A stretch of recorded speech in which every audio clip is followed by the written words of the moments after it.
Hello दोस्तों, exam with me में आपका स्वागत है। आई होप आप सब लोग अच्छे होंगे और आप सब लोगों की एसएससी जीडी की तैयारी बहुत ही अच्छी चल रही होगी। कल की क्लास में हम लोगों ने प्रीवियस ईयर पेपर के क्वेश्चन कराए हुए थे। आज की क्लास में हम लोग प्रीवियस ईयर में आए हुए क्वेश्चन और उनके अलावा जो आपके एग्ज़ाम के लिए बहुत ही महत्वपूर्ण क्वेश्चन होंगे तो हम उनको लेकर आए हैं। हम एक एक करके सवालों को देखेंगे। चलिए आते हैं सवालों पर। आज आपका पहला सवाल, कोडिंग डिकोडिंग। आपको मैंने पिछली क्लास में बताया हुआ था कि कोडिंग डिकोडिंग एसएससी बहुत पूछता है। ये सवाल जो हमारा कोडिंग डिकोडिंग से जुड़ा हुआ है। देखिए कहा क्या गया है, CHAINED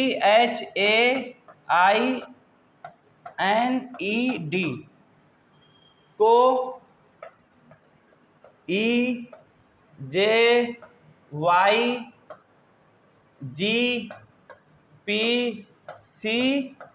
लिखा गया है, तो हमें बताना है MEADOW को क्या लिखा जाएगा। देखिए आप लोग को पता है कि सी की जो कोडिंग होती है वह होती है 3 और ई की होती है 5। इसी प्रकार एच की 8, जे की 10, ए की 1, वाई की 25, आई की 9, इसकी 7,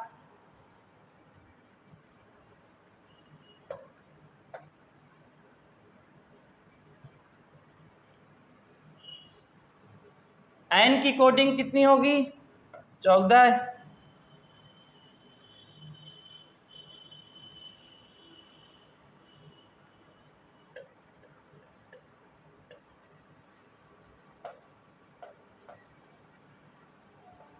और पी की कोडिंग कितनी हो जाएगी 16, ई की 5, सी की 3, डी की 4, एफ की 6। आप लोग देख रहे होंगे पहला जो अक्षर लिखा हुआ है तो हमारा +2 हो रहा है, दूसरे वाले में हमारा -2 हो रहा है, तीसरे वाले में फिर -2 हो रहा है, इसमें -2 हो रहा है, इसमें हमारा +2 हो रहा है, फिर हमारा -2 हो रहा है और फिर हमारा +2 हो रहा है। आप लोग देख रहे होंगे कि पहले वाले में 2 का अंतर तो सब में समान है, लेकिन किसी में प्लस हो रहा है और किसी में माइनस हो रहा है।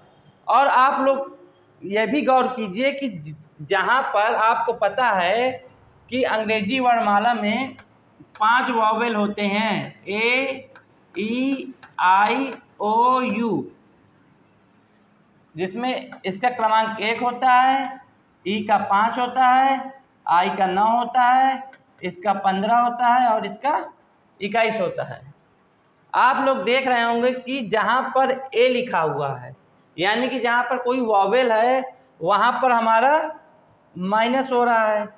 इसी प्रकार ई, इसमें भी आपको माइनस हो रहा है।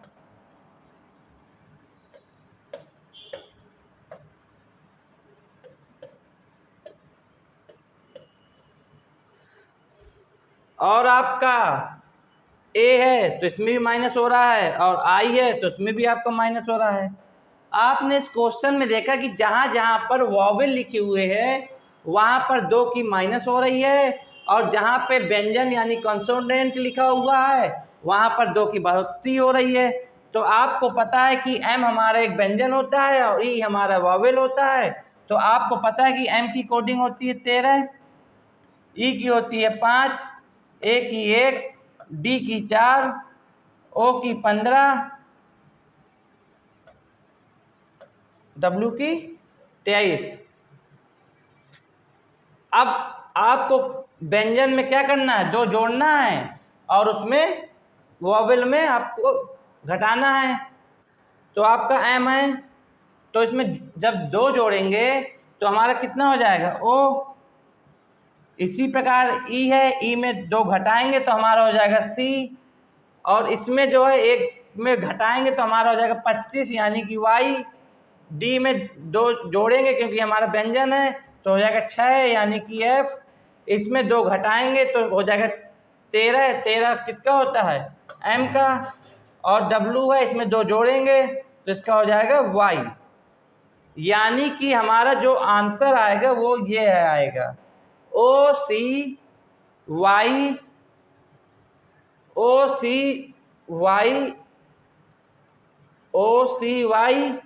F, यानी कि ये दोनों इधर तक हो गया। फिर उसके बाद क्या लिखा हुआ है,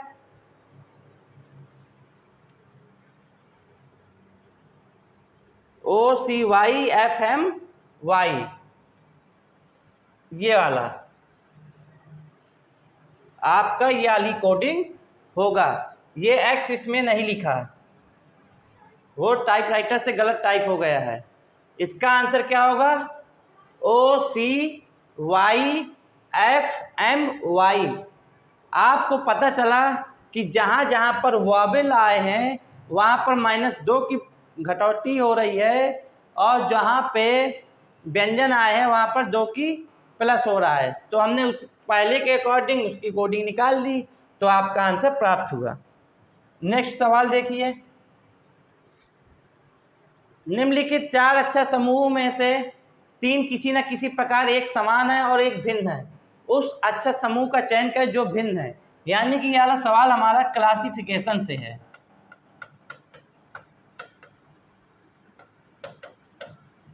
चार ऑप्शन होते हैं क्लासिफिकेशन में, जिनमें 3 ऑप्शन जो होता है वो सेम होता है और जो एक ऑप्शन होता है वो भिन्न होता है। तो हमें उसी भिन्न को तलाश करना होता है।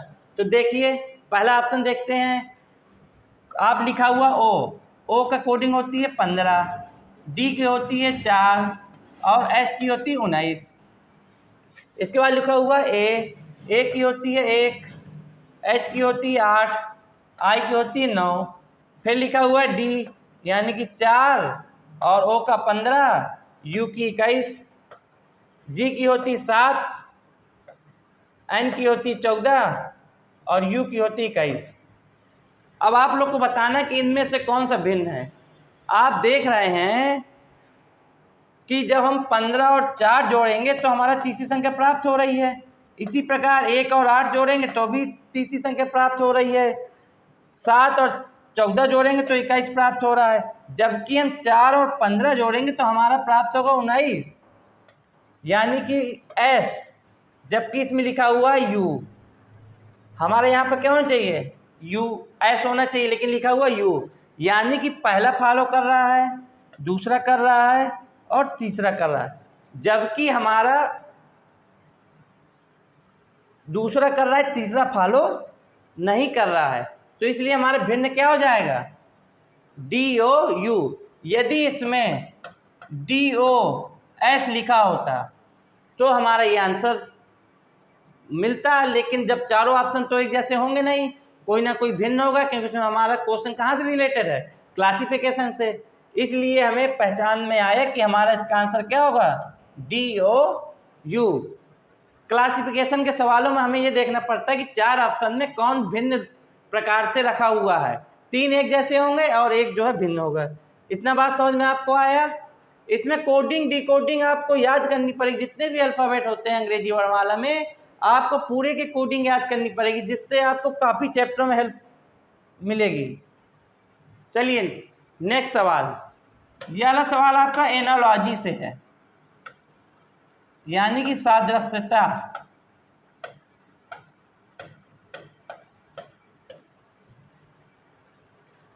एनालॉजी में होता है कि जो पहला अक्षर होता है उसका संबंध इससे होता है और जो दिया होता है उसका संबंध हमें निकालना होता है।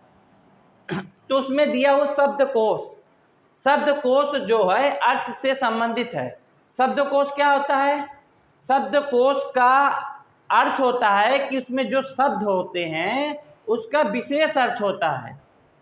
शब्दकोश का अर्थ यह होता है कि जो उसमें शब्द होते हैं उनका एक विशेष अर्थ होता है। उसी प्रकार हमें बताना है कि विश्वकोश किससे संबंधित है? तो विश्व कोश यानी कि इसको इंग्लिश में एनसाइक्लोपीडिया बोलते हैं। एनसाइक्लोपीडिया एक ऐसा विषय होता है जिसमें काफ़ी प्रकार के विषयों का समावेश होता है, और हमें पता है जब किसी में विषय होंगे तो उससे हमें ज्ञान प्राप्त होगा विषयों से। तो यानी कि हमारा विश्व कोश का संबंध किससे हो जाएगा? ज्ञान से हो जाएगा। एनोलॉजी में हम पहले का संबंध दूसरे से देखते हैं और तीसरे का संबंध चौथे से होगा, यह देखते हुए लगाते हैं। हमने देखा कि शब्दकोश का मतलब अर्थ होता है, यानी कि शब्द होते हैं शब्दकोश में, उनका एक विशेष अर्थ होता है। उसी प्रकार विश्वकोश में हमारा विषयों से संबंधित होता है, जिसमें विशेष प्रकार का ज्ञान प्राप्त होता है। चलिए नेक्स्ट सवाल देखिए, यह वाला सवाल आपका न्याय निगमन।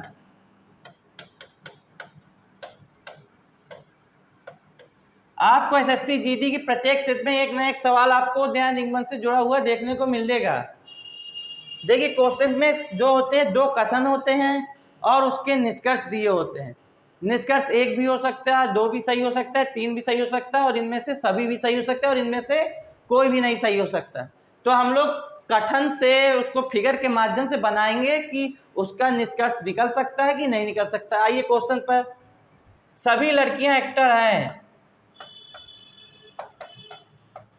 सभी लड़कियां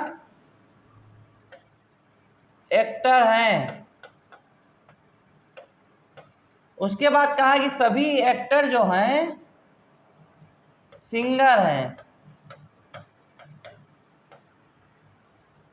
इसका हमारा कथन का फिगर बन गया। अब हम निष्कर्ष पर चलते हैं। पहला निष्कर्ष कह रहा है कि कुछ लड़कियां सिंगर नहीं हैं। कुछ लड़कियां सिंगर नहीं हैं। अब आपको पता है कि जब सभी लड़कियां एक्टर हैं और जो सभी एक्टर सिंगर हैं, तो कुछ लड़कियां सिंगर क्यों नहीं होगी? जब सभी लड़कियां एक्टर हैं और सभी एक्टर सिंगर हैं, तो कुछ लड़कियां जो है सिंगर क्यों नहीं होंगी? इसलिए हमारा ये ऑप्शन गलत हो जाएगा। इसी प्रकार दूसरा कह रहा है कोई भी एक्टर जो है लड़की नहीं है। हमारा जो कथन कह रहा था कि सभी लड़कियां एक्टर है, तो फिर इसका विपरीत कैसे हो जाएगा? जब आपने देखा कि जो हमारा छोटा वाला जो गोला है ये बड़े गोले के अंदर समावेशित है, तो यानी कि जो बड़े गोले में जो भी चीज़ आएगी वो उसके अंदर समाहित होगी। तो जब ऑलरेडी हमने देखा कि जितना भी एक्टर है वो सब लड़कियों में है, तो क्वेश्चन लेकिन कह रहा है कि हमारा कोई भी एक्टर लड़की नहीं है। तो ये पॉसिबल कैसे है? क्योंकि जब हमारा कथन बोल रहा है कि सभी लड़कियां एक्टर है, तो कोई भी एक्टर लड़की नहीं है। ये आपका भी यह भी निष्कर्ष गलत होगा। और तीसरा लिखा वो सभी लड़कियां सिंगर हैं, यानी कि सभी लड़कियां एक्टर हो गई और सभी एक्टर सिंगर है। तो यानी कि ये क्वेश्चन आपका फॉलो कर रहा है। अब आप देखते हैं कौन सा सही है। केवल निष्कर्ष 3 अनुसरण करता है, सही बात है। केवल निष्कर्ष 2 अनुसरण करता है, ये तो कर ही नहीं रहा है। निष्कर्ष 1 और 3 दोनों अनुसरण करते हैं, लेकिन केवल तीसरा करता है, ना कि पहला। चौथे में केवल निष्कर्ष 1 अनुसरण करता है, 1 तो कर ही नहीं रहा है। तो इसलिए इसका आंसर क्या हो जाएगा? केवल तीसरा निष्कर्ष अनुसरण करता है। चलिए नेक्स्ट क्वेश्चन पे। ये सीरीज से जुड़ा हुआ क्वेश्चन है। सीरीज दी हुई है आपकी 17, 18, 26, 53, 117 और क्वेश्चन मार्क। तो आप सीरीज को देखिए, इनमें गैपिंग है 1 का, इसमें है 8, इसमें कितने का है 27, इसमें कितने का है 64, और हमें आगे का निकालना है। आप देख रहे हैं कि ये जो लिखा हुआ 1 का क्यूब, और ये लिखा है 2 का क्यूब, और ये लिखा है 3 का क्यूब, ये लिखा है 4 का क्यूब। जो हमारी नेक्स्ट सीरीज हो जाएगी वो हो जाएगी 5 की क्यूब, यानी कि 125। यानी कि हमें 117 में 125 जोड़ना होगा, जिससे हमारी सीरीज कंप्लीट होगी। 7, 5, 12, 2, 1, 3, 1, 4, 242। आपका ऑप्शन ये सही। आपने सीरीज में देखा कि 17, 18, 26, 53, 117 की सीरीज लिखी हुई है।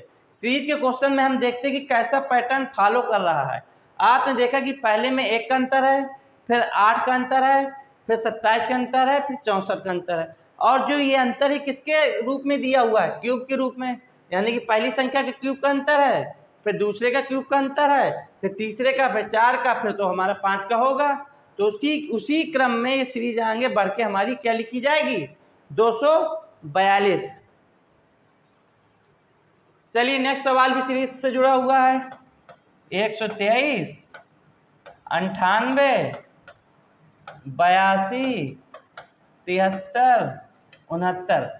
अब देखिए उसमें हमारी सीरीज बढ़ रही थी, जबकि इसमें हमारी सीरीज घट रही है।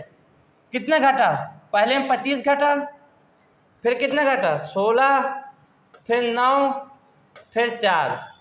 अब इसमें भी देखिए 5 का स्क्वायर, 4 का स्क्वायर, 3 का स्क्वायर, 2 का स्क्वायर। अब हमारा किसका स्क्वायर होगा? 1 का स्क्वायर। 1 का स्क्वायर क्या होता है? 1। यानी कि 69 में हम क्या कर देंगे? 1 घटा देंगे, तो आंसर कितना आ जाएगा? 68। समझ में आया? देख लीजिए दोबारा। सीरीज हमारी थी 123, 98, 82, 73, 69।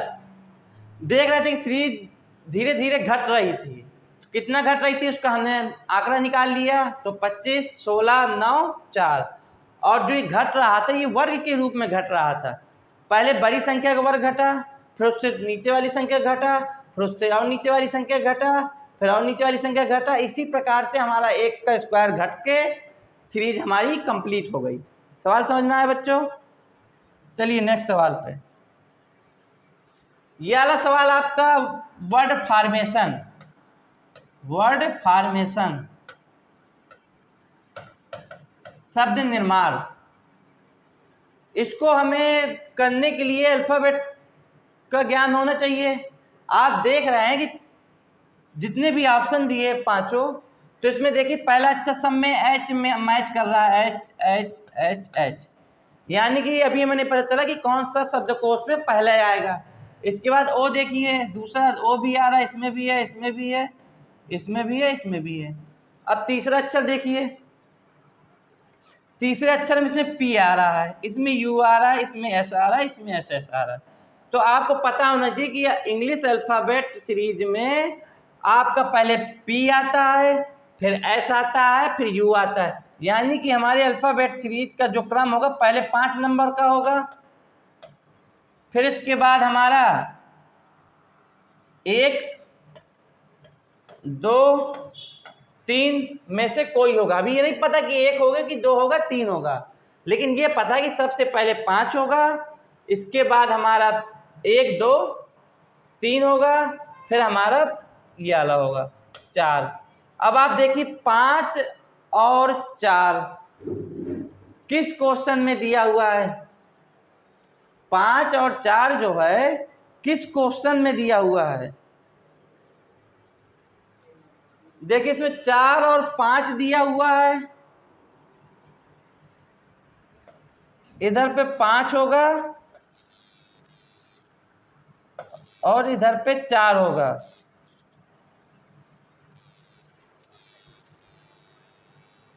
देखिए 5 और 4 आपका ये मिला इसमें। अब चलिए इसका आप लोग पांचवा ऑप्शन लिखना पड़ेगा, क्योंकि टाइपराइटर की मिस्टेक हो गई है इस पे। आपको पता चल गया कि 5 नंबर वाला पहले पे आएगा और जो है लास्ट में 4 वाला आएगा, लेकिन अभी हमें ये नहीं पता कि 1 नंबर पहला पे आएगा कि 2 आएगा कि 3 पे आएगा। तो हम देखते हैं 3 नंबर तक हमारा क्लियर हो गया था, यानी कि जो हमारा पांचवा ऑप्शन बनेगा 5 और 4 वाला।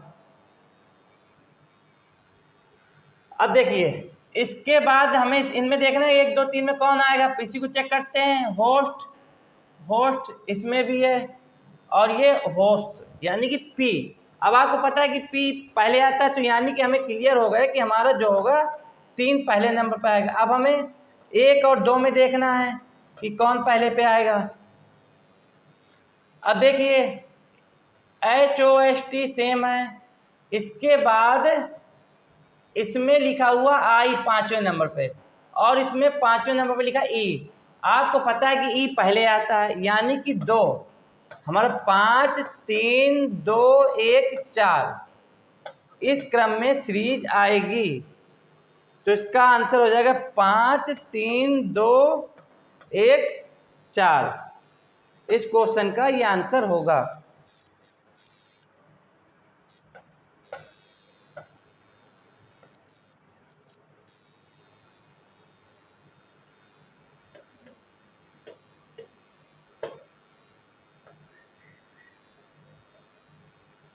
नोट कर लीजिए, ऑप्शन 1 नया लिख लीजिए, इसका आंसर यह आएगा।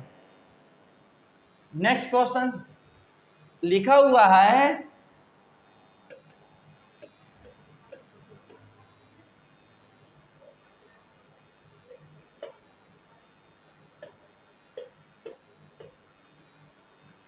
ग्रीव, यानी कि GREW का कोड है 20 9 22 और 4। तो हमें बताना है टाइप का कोड क्या होगा। देखो, आपको पता है जी किसका होता है 7 का, आर का होता है 18, इसका होता है 5 और इसका होता है 23। आप देख रहे हैं कि जो 20 नंबर कोटिंग लिखा हुआ है, यानी कि जी का अपोजिट लिखा हुआ है। क्या लिखा हुआ है? जी का अपोजिट, क्योंकि 7 और 20 को जब जोड़ेंगे तो 27 होगा। जब 27 होगा तो उसका विपोजिट लिखा होता है 27, मतलब क्योंकि हमारे अल्फ़ाबेट तो 26 होते हैं, 27 नंबर पे जो चीज़ आ रही तो उसका अपोजिट लिखा हुआ है। तो मैंने आपको पिछले सेशन में पढ़ाया हुआ था कि सबका अल्फ़ाबेट का हमें विपरीत क्रम भी याद रखना होता है। तो हमें उसी टाइप पे वाला सवाल लगाते हैं। टी का होता है 20,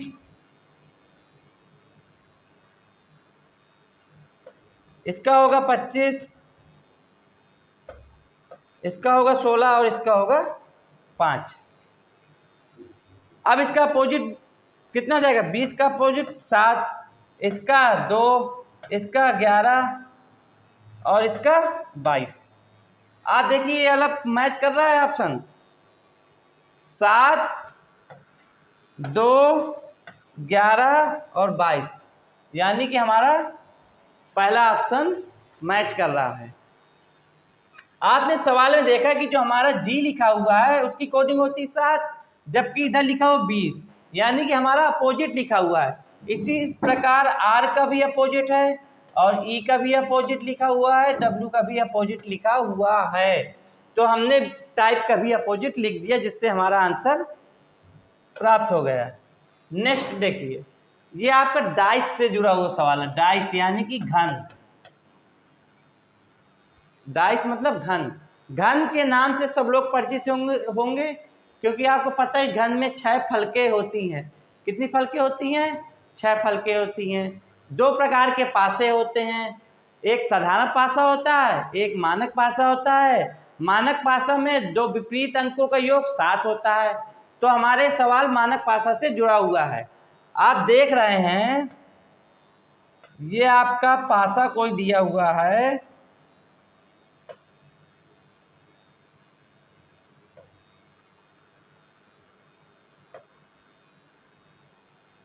पहले पे लिखा हुआ 5, फिर 6 3 1 4 और 2। क्वेश्चन कह रहा है उस पासे का चयन कीजिए जिसे निम्नांकित पत्रक यानी कि शीट को रेखाओं पर मोड़ने पर प्राप्त किया जा सकता है। इस पासे को जब हम फैलाएंगे यानी कि फोल्ड करेंगे तो हमें देखना कि कौन सा हमारा ऑप्शन प्राप्त होता है। पहले में लिखा हुआ 1 4 2, फिर लिखा हुआ 1 3 2 2 3 1 1 6 2, ये लिखा हुआ है। तो हम इसमें सबसे पहले इनका विपरीत अंक देखते हैं कि कौन सा विपरीत है। तो हमेशा जो विपरीत होते हैं तो एक एक अंक छोड़ के होता है, यानी कि 6 का विपरीत 1, तो हम लोग साइड में लिख लेंगे 6 1। उसके बाद हमारा 3 का विपरीत हो जाएगा 4, फिर हमारा हो जाएगा 5 का विपरीत 2। मैंने आपको अभी बताया हुआ था कि जो मानक पासा होता है उनके विपरीत अंकों का योग 7 होता है। तो इसमें आप देख रहे हैं कि 6 और 1 7, 4 और 3 7, 5 और 2 7, यानी कि हमारा सवाल मानक पासा से जुड़ा हुआ है। और आप लोग को एक यह चीज़ याद करनी है कि जो पासा फोल्ड करेंगे, जो भी आपका प्रारूप बनेगा, उसमें 2 विपरीत अंक अगल बगल या आसन्न नहीं होना चाहिए, अगल बगल उसमें नहीं होना चाहिए विपरीत अंकों का समावेश। तो आप देख रहे हैं जैसे पहले लिखा हुआ 1 4 2, तो 1 का विपरीत कितना होता है 6, यानी कि 6 तो कहीं है नहीं। इसी प्रकार 4 में आएंगे तो 4 का विपरीत कितना लिखा हुआ है 3, 3 भी नहीं है ये आप। फिर उसके बाद आएगा 2, 2 का विपरीत क्या होगा 5, तो 5 भी नहीं है इसमें, यानी कि आपका ये वाला एक देखा चेक किया। इसके बाद दूसरे में देखेंगे 1 का विपरीत शायद नहीं दिया, चलो ठीक है। फिर इसके बाद क्या दिया है 3 का विपरीत 4, 3 का विपरीत 4 भी नहीं है, 5 का विपरीत 2, यानी कि इसमें आपका मैच कर रहा है, यानी कि जब हम 5 और 2 जोड़ेंगे तो उसका आंसर हमारा 5 आ जाएगा। इसमें भी आप देखेंगे इस वाले में भी तो 1 का विपरीत 6, 3 का विपरीत 4, तो आपका जो पासा बनेगा वो आपका पहला वाला बनेगा, यानी कि केवल ए, चौथा नंबर इसका आंसर सही होगा। इसमें विपरीत देखते हैं कि उनको अगल बगल नहीं होना चाहिए। नेक्स्ट सवाल पे चलते हैं। FPW EQV DRU, F किस नंबर पे होता है 6 नंबर पे, P होता है 16, W होता है 23, E होता है 5, ये होता है 16,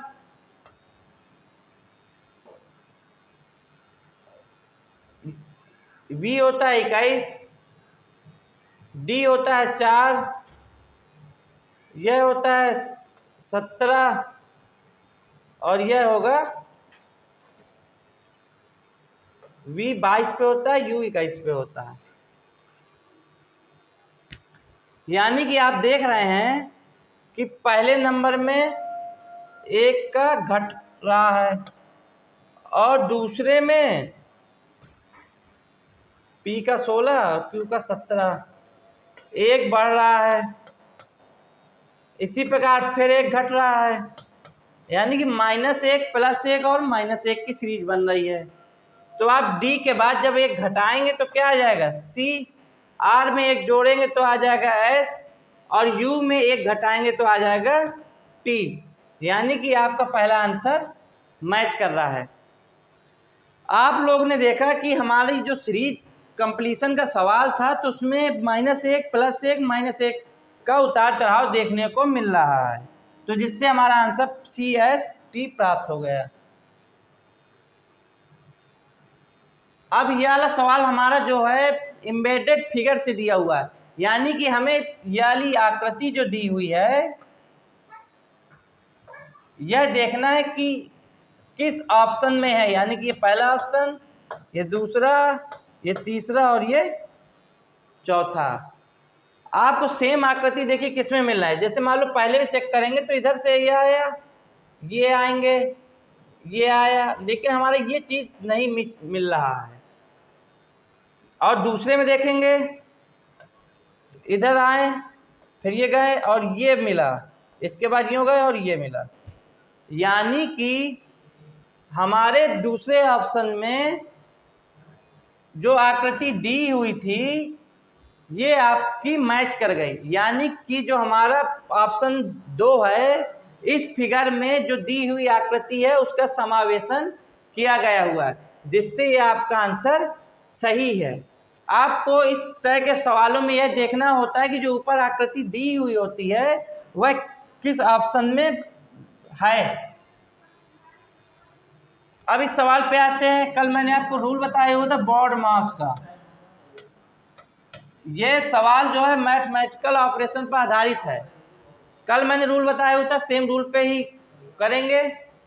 6C ब्रैकेट चालू 5 7 B8 D7 B 32 A और 9। देखिए उसने कहा है ए का अर्थ योग, यानी कि ए की जगह हमें लिखना है प्लस, फिर लिखना है बी की जगह माइनस, सी की जगह लिखना है गुणा और डी की जगह हमें लिखना है भाग। लिखिए सी की जगह हम लिख देंगे गुणा,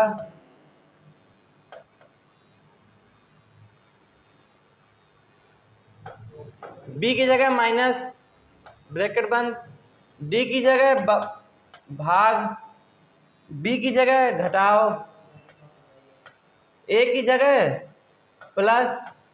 यह इस रूल से हम सबसे पहले ब्रैकेट को सॉल्व करेंगे।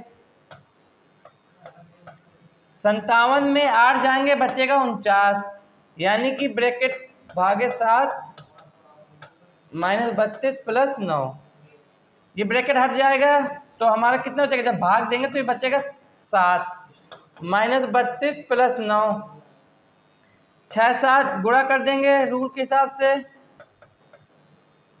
42 में 32 जाएंगे 10 प्लस 9 यानी कि 19।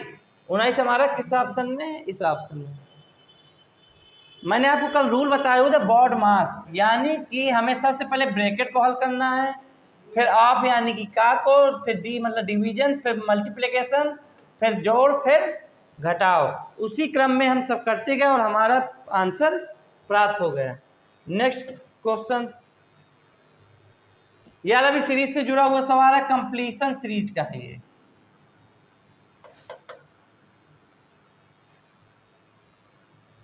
जेड स्पेस के एफ ओ के जी जेड के जेड ओ आई। पहले इसमें सवाल को हल करने के लिए हम देखते हैं कि कितने क्रमांक हैं। 1 2 3 4 5 6 7 8 9 10 11 12 13 14 15 और 16 है। जेड स्पेस के एफ स्पेस ओ के जी जेड स्पेस के स्पेस जेड ओ स्पेस और आई। अब हम इसमें जोड़े बनाएंगे, तो हम लोग 4 4 के जोड़े बनाते हैं। 1 2 3 4 1 2 3 4 1 2 3 4, ये आपका जोड़ा बन गया। चलिए अब आगे देखते हैं। अब आप देखिए इधर पे जेड लिखा हुआ है, इसमें जेड लिखा हुआ है और इसमें भी जेड लिखा हुआ है। आपको अंदाजा लग रहा है कि जो भी हमारा जैसे भाग से चालू हो रहा है जो भी, उसमें जेड है, यानी कि इसमें हमारा क्या लिख जाएगा, जेड। फिर इसके बाद हम लोग देखेंगे आपका इधर तीसरे नंबर पर के आ रहा है, इधर भी तीसरे नंबर पर के आ रहा है और इधर भी तीसरे नंबर पर के आ रहा है, तो यहाँ भी तीसरे नंबर पे के आएगा। अब आपको दिख रहा है कि इसमें दूसरे नंबर पे ओ है और इसमें दूसरे नंबर पे ओ है, यानी कि पहले तीसरे में ओ आ रहा है जब देखते हैं, तो उसी प्रकार हमारा दूसरा और चौथे को में भी ओ आएगा, तो यानी कि इसमें हमारा ओ भर गया। अब हमारा क्या बचा, इसमें भी ओ भर देंगे। अब हमारा ये वाला बचा हुआ है, तो देखिए जेड ओ के इसमें सेम है, इसमें भी सेम है और इसमें भी सेम है और इसमें भी सेम है। अब हम लोग देखते हैं लास्ट वाला, इसमें एफ है, इसमें जी है, इसमें आई है, यानी कि हमारा दिख रहा है एफ जी और एच फिर आई। तो आप देखिए कौन कौन सा हमने भरा हुआ है, ओ एफ तो लिखा हुआ था पहले से, ओ जेड जी भी लिखा हुआ था, ओ एच के, बस ये सब तो लिखा हुआ था, यानी कि हमने ओ भरा जेड ओ एच के। तो देखिए ओ जेड ओ इसमें है, ओ जेड ओ ये वाली सीरीज है, यानी कि इसका आंसर तीसरा सही होगा। समझ में आया। सीरीज में हम लोग जोड़ा बना के हल करते हैं, जैसे पिछले उसमें पैटर्न होता है उसी पैटर्न को फॉलो करते हैं। इसमें लिखा हुआ है 70 अनुपात समानुपात 87 अनुपात। एनालॉजी से जुड़ा हुआ यह भी सवाल है। आप देख रहे हैं कि जो दूसरी संख्या है इसका स्क्वायर करके प्लस लिखा है, यानी कि 64 प्लस 6 बराबर 70। तो अब आपको अंदाज़ा लगाना पड़ेगा कि जो 87 है वो कितना प्लस करके स्क्वायर संख्या का करना है और 6 करना है। तो हम पहला ऑप्शन जैसे देखेंगे 8 का स्क्वायर करेंगे और 6 जोड़ेंगे तो कितना हो जाएगा हमारा 70। ये तो 70 तो आना नहीं है। फिर हम 9 में जाएंगे तो 9 का स्क्वायर और 6 जोड़ेंगे, यानी कि 81 और 6 87। तो ये आपकी वाली संख्या प्राप्त हो गई, यानी कि हमारा जो सीरीज है 9 होगा तो उसी का स्क्वायर करके उसमें 6 ऐड किया हुआ है। अब आज का एक सवाल और देखते हैं, सीटिंग अरेंजमेंट।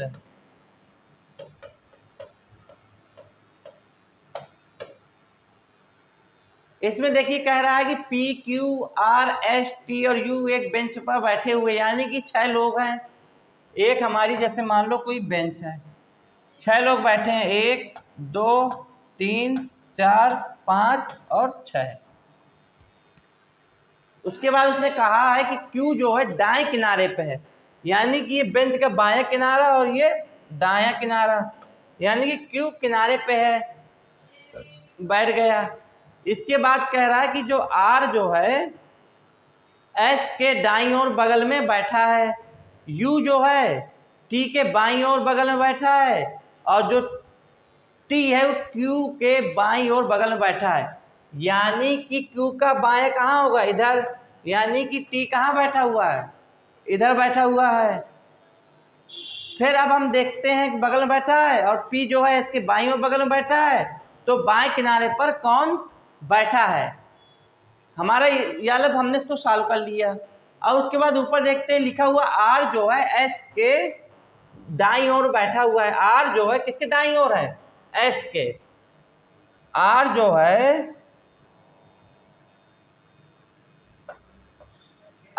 है वो किसके दाईं ओर है, S के, क्योंकि इधर हमारा दायां होता है और इधर हमारा बायां होता है। ये भी हो गया।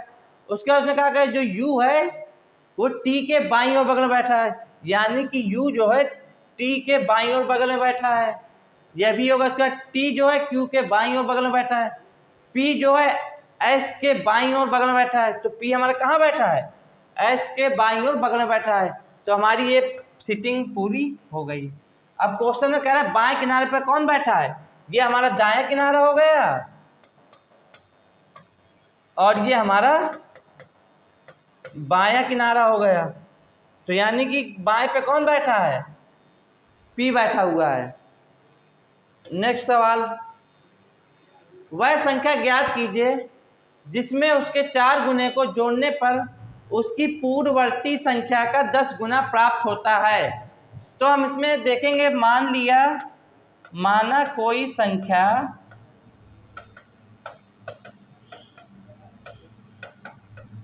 x है जिसमें उसके 4 गुने को जोड़ने पर, यानी कि संख्या x में 4 गुना हमने जोड़ दिया,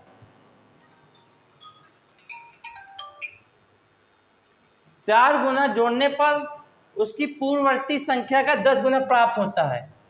आपको पता है कि पूर्ववर्ती मतलब होता है कि उसके पहले, तो यानी कि हमारा x से एक संख्या पहले का 10 गुना प्राप्त होता है। तो हमें क्या करना है, संख्या बतानी है। तो x प्लस 4x हो जाएंगे 5x, ये हो जाएगा 10x माइनस 10, ये इधर आएगा तो ये हो जाएगा माइनस का 5x और ये हो जाएगा माइनस का 10, यानी कि x बराबर हमारा 2 आ जाएगा। हमारी कौन सी संख्या हो जाएगी, 2। चलिए दोस्तों, आज के लिए इतना ही रहने देते हैं सवालों को। कल की नेक्स्ट क्लास में हम इससे बेहतरीन क्वेश्चन और लाएंगे। आप एग्जाम विद मी के साथ इतनी देर बने रहे उसके लिए हम आपका धन्यवाद करते हैं। इसी तरह आप अपना प्यार एग्जाम विद वी परिवार के साथ दिखाइए। जय हिंद, जय भारत।